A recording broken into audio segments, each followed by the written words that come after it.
Hello everybody, I'm going to do a quick review of Chapter 1, Section 3 homework page.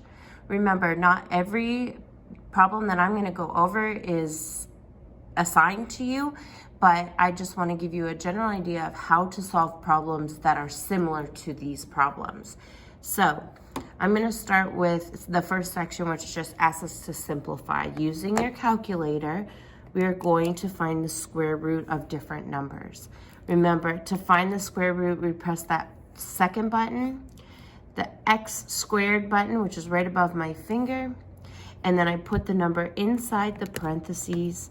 The square root of 4 gives me is 2. That means 2 times 2, or 2 squared, is 4. When I have fractions, like problem number 10, I can use my calculator and the square root button and find the square root of a fraction as well. 25, ABC, 81, close those parentheses, press my enter button, and I get 5/9, or 5/9. Decimals are done the same way. When we estimate square roots, we are not going to use our calculator, but rather we are going to think about what numbers are perfect squares that are around the given number. So for example, I know that 9 is a perfect square and that the square root of 9 is 3. I also know that 16 is the next perfect square and that the square root of 16 is 4. This can be found on the front of your notes page. If I'm trying to estimate the square root of 10, I know that because it's between 3 and 4, it's going to be 3 point something. And since 10 is so close to 9, my guess would be that it's going to be about 3.1. Again, use your notes page. On the front page of your notes gives you all of the square roots up to 100, I believe. So you should be able to do almost all of these problems using your notes page.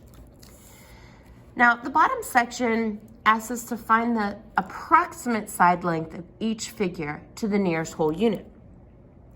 Well, these are square figures, which means each side is going to be exactly the same. So if I have a rug with an area of 64 feet, that means inside the area is 64 feet. To find the area, I'm going to multiply length times width. And if it's a square, that means my length and my width are going to be exactly the same. So I can estimate or find the square root of 64. Well, that's a perfect square. So that's going to be 8 feet is the length and the width. For 26, you're going to have to estimate. Don't use your calculator, but just estimate the length of that exercise mat. On the back, we're going to use our subsets notes, which is on the back of our notes page, to simplify and figure out what subset each of these numbers fall into.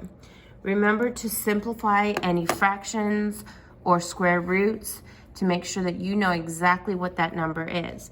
So if I simplify 12 over 18, I get 2/3. That is a fraction. So when we look at our notes, we find where fractions lie, and that would be our Q. Next, we're going to compare numbers. What we need to make sure that we do is turn everything into a decimal. So the square root of 25 is 5. The square root of 64 is 8. Those are easy to compare. 5 is less than 8.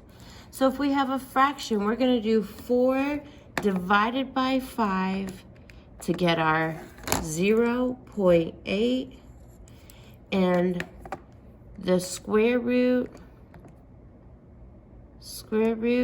of 1.3 to get 1.140.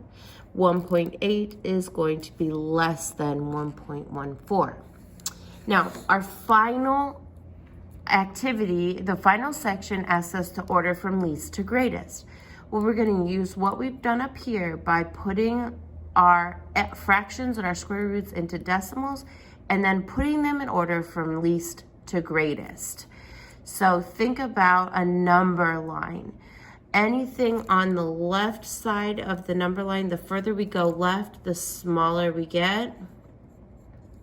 And the further we go right, the bigger we get.